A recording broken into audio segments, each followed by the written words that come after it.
Comments made about athletes and people on this show are only intended for humorous purposes for fantasy football. I respect your craft in real life. I'm a troll. This is what I do. But if I drafted you, you're on my team, and you're underperforming, hey man, welcome to my barbecue because you're about to get roasted. Lost all my chest hair. Wait, let me reapply this. All right. All right, we got a good show for y'all today. I'm Ryan Fitzpatrick. Dakota couldn't make it, he said something about being stuck on the 405, so, I like this kid's spunk, he's got a lot of chutzpah, that's a word we use out in Tampa Bay, and, I also don't care about these crappy fantasy football shows, I don't care what kind of dip you made with your wife over the weekend, I made spinach artichoke parmesan with mine, but I'm not telling everybody about it, and, I also, don't care about your kid's crappy karate class and how he did 15 push-ups finally. Who cares, man? And I especially don't care about Jameis Winston. You suck! This is my job! Okay. Oh, lost my chest hair again. It's week 2 of Cut the Crap. Let's dive right in. We're going to be talking about the Cardinals and the Bills, the Chiefs, the Bucks, that's my squad, and, the Patriots and how they just got Josh Gordon. Whoop-de-doo, all right? So the Cardinals, man, the Arizona Cardinals, they suck almost as much as the Bills. But they have David Johnson and Larry Fitzgerald, and they can't do anything. They're getting blown out. I think they've scored 3 points in 2 weeks.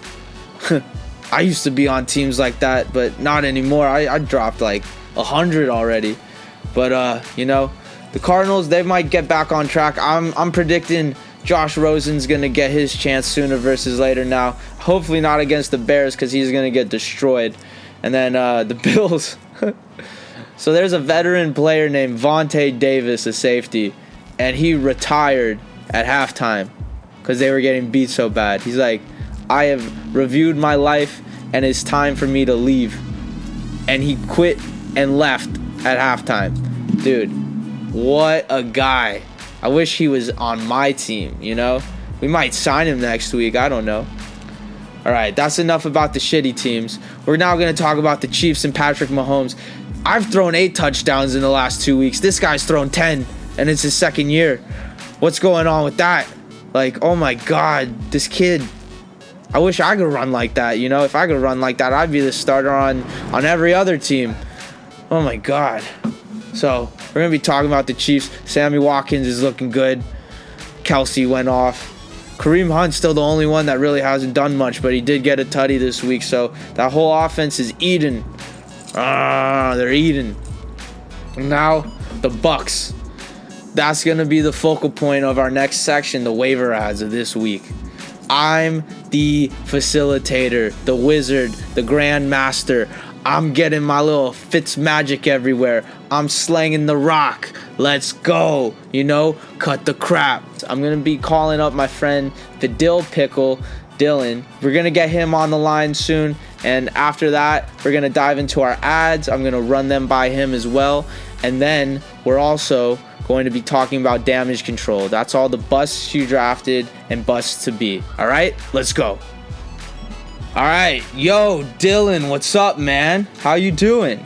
Nothing much, Dakota. Just appreciate you having me on your new show. My best friend and my arch nemesis in fantasy, so I had to have you on as the first guest, That's how it works. I was just talking about the Patriots and them adding Josh Gordon yesterday and how Sony Michel was added to the mix against the Jags on Sunday. So, you're the Patriots expert in my book.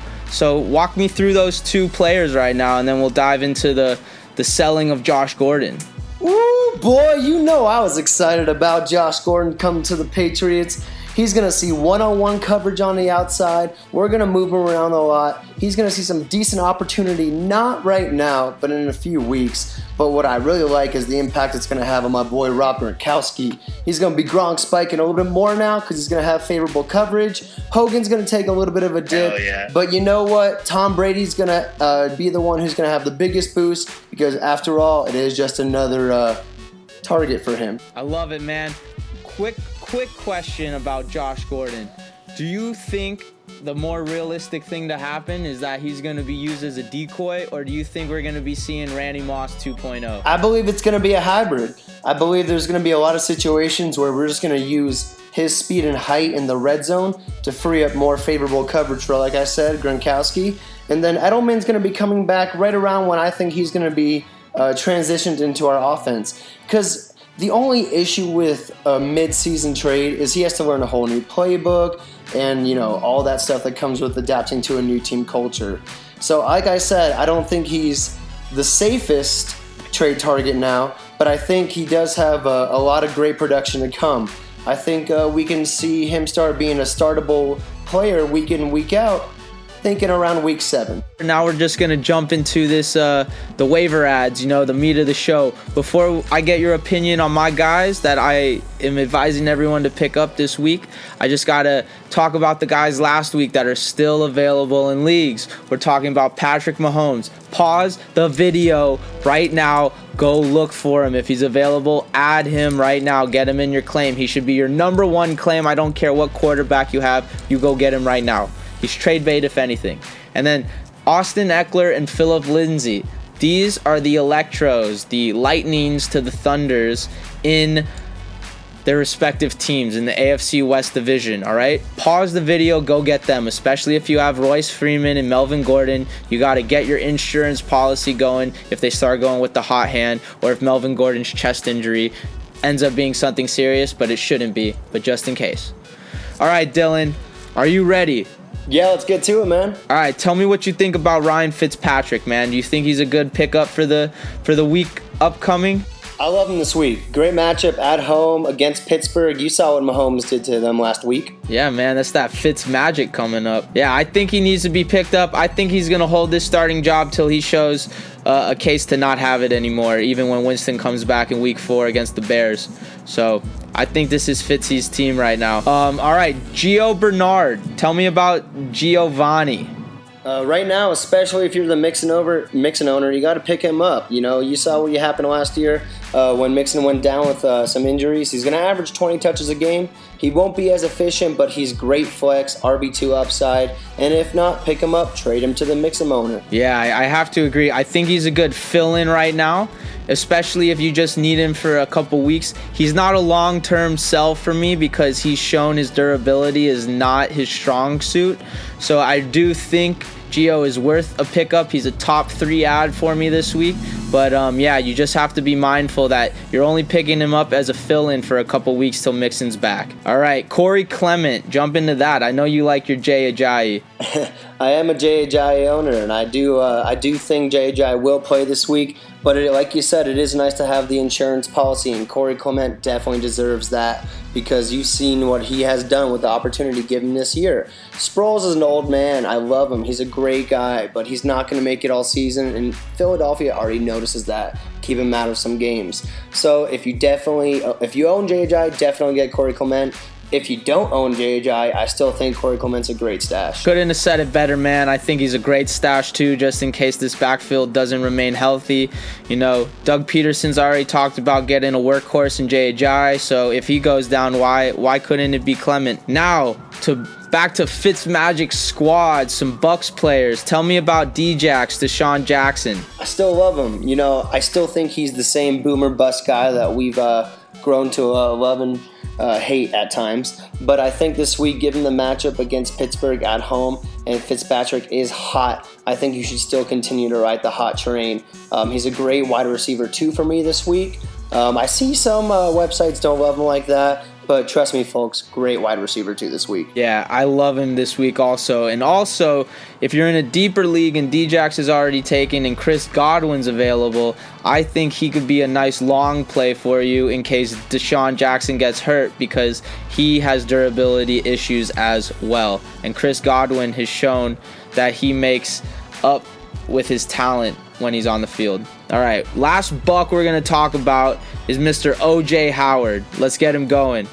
Are you on the O.J. train? Do you like this juice to get loose? I do like O.J., but I do find him, in my opinion, being in the middle impact of the Jack Doyles, the Eric Ebrons, those type of tight ends, just because he only gets about 3 to 4 targets a game.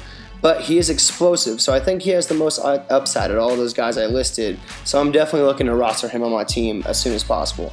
Yeah, for sure. I'm in a 2 tight end league, and he was taken in the last round, and I'm kicking my butt that I didn't go out and get him because I thought I took Cameron Brate, and he hasn't seen a target all year. This is O.J. Howard's position, and unless he goes down, he looks like he's going to be running away with the job. Same with Jesse James. Vance McDonald has been, he's been a ghost last week, and Jesse James really went off last week, so I think he's also a good add. I would take Howard over James, but if James is available and you need some tight end help, especially with the upcoming buys, I think, either of them will do you some good. Tell me about Keelan Cole. Should I get him right now with my number 1 waiver claim? Oh, yeah, definitely. If he's out there, go get Keelan Cole. I drafted him in a lot of leagues this year just because I liked his upside in becoming the Jaguars' number 1 wide receiver. Blake Bortles does love to overthrow some receivers, and Keelan Cole is that receiver that can go up and get that ball. And his matchups are favorable down the stretch, so I really like Keelan Cole's opportunity to carve himself out a nice flex, possibly wide receiver 2 role this year. Yeah, I think that upside is enormous, and I even dropped him in a couple leagues, so I'm kicking my butt for doing that. I tend to do that, man. I just, that first week I'm like firing away on the waiver wire with all that activity. Yeah, dude, let's talk about Buck Allen on the Ravens, man. I don't think he's worth a waiver claim, but I think if you just wait out the waivers and want to hold your spot and maybe go grab him for a fill-in if you're waiting for like Mark Ingram, I think he could be pretty good. All right, so this is where I'm going to stop you. I was never a fan of the Ravens backfield to begin with. I was not drafting Alex Collins, the Irish tap dancer. His name's Javorius. I was never touching with a 10-foot pole Kenneth Dixon, and for sure not touching Javorius Buck Allen. I think it's just a headache to begin with. Just let someone in your league deal with that headache. All right, how about John Brown? You liking John Brown? I think he's gonna be worth a late flyer. Oh, there we go. I love me some John Brown, Smokey Brown. For some reason, he loves catching those 60-yard balls from Flacco. I can't wait to see later in the season how his role grows. I do like him as the best receiver in the Ravens corps right now. All right. Okay, I have a weird stat, but I think Blake Bortles is worth rostering, especially when we just talked about Keelan Cole. He's been a top 13 quarterback every year he's played, despite all the turnovers he has, man. That's been crazy. Yeah, that's fantasy for you. He's just one of those typical quarterbacks who loves garbage time. But this past 2 years, he seems to be more efficient, given the addition of Leonard Fournette, a better offensive line and coaching scheme. I think Bortles is actually a pretty good QB2 in fantasy. I wouldn't call him a QB1 yet, just because, it's Blake Bortles. Yeah, he's a good bye-week fill-in, and then if you're in a 2 QB league, I definitely think he's worth rostering and starting for sure, or a super flex. All right, let's get a couple more. I think we got to definitely talk about Geronimo Allison. Geronimo! The number 3 in Green Bay. He's still not picked up in every league. I know me and you were drafting him early, like 12th round, because we saw the potential in him. Like, there's always 3 relevant receivers in Green Bay, and Allison is looking like he's the real deal. Yeah, people forget that some offensive wide receiver 3s are better than offensive wide receiver 2s. I would even honestly say,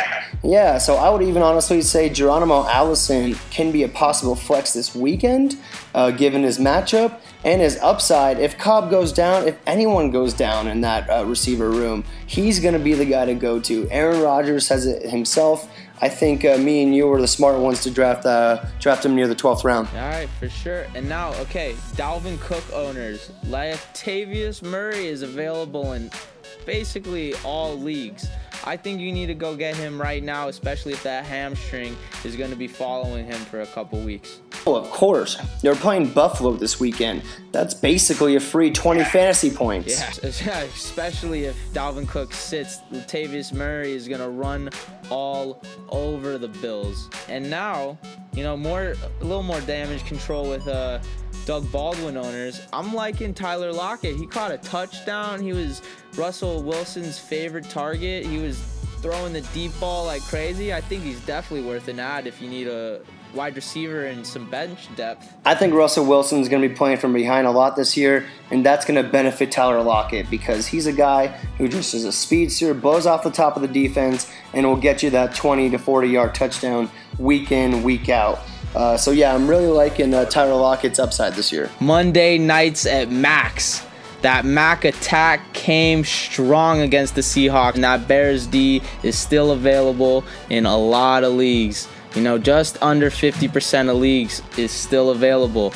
Khalil Mack has produced more defensive stats than the entire Raiders defense in 2 weeks. You gotta go get that Bears D. Oh, man, that Bears D, baby. They remind me of Jaguars last year. Everyone listen to the man Dakota. Go get you some Bears D. Hey man, that's that waiver ads for the week. I really appreciate you coming on the show, Dillon. You know, nice to meet you, Dill Pickle. It's good having you, man. You're gonna be a regular on this show. I hope you know that. I look forward to it, buddy. This is fun. I love schooling you in fantasy talk any day. So whenever you want your listeners to be educated, I'm here. All right, guys.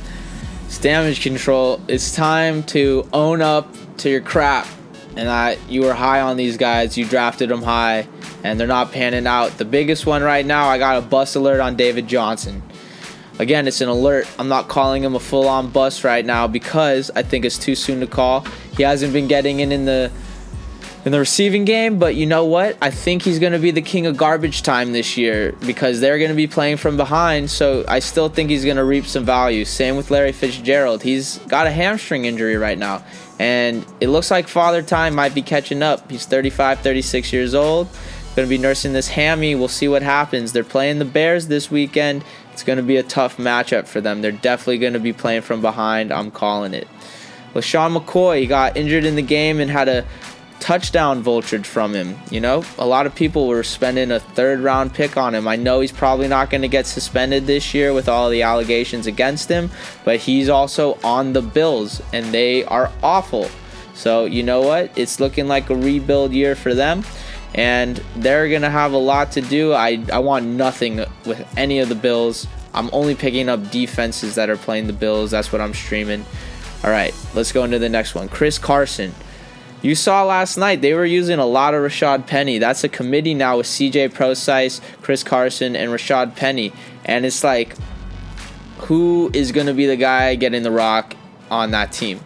The offensive line looks really bad, and Russell Wilson is getting pressured like crazy, so they need to establish a run game early, but when they get down in a big hole, there's nothing for them to do. They just have to start launching the ball. So I'm not liking any of the Seahawks running backs, but if I have to have one, it's Penny right now because he's showing what he's doing with that all-purpose yardage that he had in San Diego State. Peyton Barber, you heard about it last week. This is a bona fide bust now. 2 wins where they put up 40-plus points, and he had less than 10. He's phased out in my league. Adrian Peterson, I was talking about Chris Thompson earlier. He's the number 1 receiver in the Redskins organization. Peterson was ineffective against the Colts. They were playing from behind. I feel like a lot of that's going to happen. Chris Thompson's the back you want in the Redskins organization, not Peterson. Jay Ajayi, we talked about Corey Clement. Same thing. He went down with an injury, came back later. Corey Clement took over that backfield. That means he's just carved himself out a role. He's going to be running that show for a little bit, I think. Dion Lewis and Derrick Henry, they're completely dependent on the Achilles heel of the Titans. Do you get that Greek reference, that Greek mythology? There we go. On Marcus Mariota's health, okay?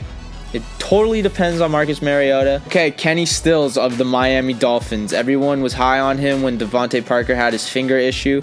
But you know what? He's a boom or bust, and I'm going to emphasize the bust. I don't want anything with him. He's like the new Desean Jackson. He's going to put up 21 week, and then he might put up 2 points for 3 weeks. I don't want anything of that. Royce Freeman of the Denver Broncos. They are going with a hot hand approach. And when you have a guy who's coming off a Cinderella story like Phillip Lindsay, Colorado, Denver, born and bred, went to Boulder, Sco Buffs, and also has Terrell Davis's number given to him, you know they believe in the kid. He's selling tickets, and this kid right now looks better than Royce Freeman. It's a committee rolling with the hot hand. I don't have the balls to be starting Freeman more than a flex. He would not be my RB2 right now. All right, and last but not least is Isaiah Crowell. I think he's going to be entering the bust territory soon. And you know why? Because the Jets are going to be coming from behind in games, and that means more passing. More Bilal Powell coming out the backfield catching that ball. And you know what? I love Bilal Powell. I got him as a flex. I think he's going to be a top 30 back this year. So we'll wait and see. I'll eat my words if it's not the case. You know, that's all we got for you this week on Cut the Crap, episode 2, week 2 recap, week 3 prep. I hope you liked it. Don't forget to like, subscribe, and comment on this video for your chance at this prize this week, a Bears shirt. You know, my Bears. You know, I got this all messed up too because I'm Ryan Fitz. I'm going to kill these Bears in 2 weeks. You know what I'm saying? So come on, show us some love, and you'll get this shirt air mailed to you by Fitzmagic himself. All right? I'll see y'all later. Don't forget to follow a Hot Takes Guru on Twitter for my man, Mr. Dillon Landman. Thanks again, man, the Dill Pickle. I really appreciate you. We're going to have him on in a couple more weeks. I hope y'all are ready. All right, cut the crap. Let's go.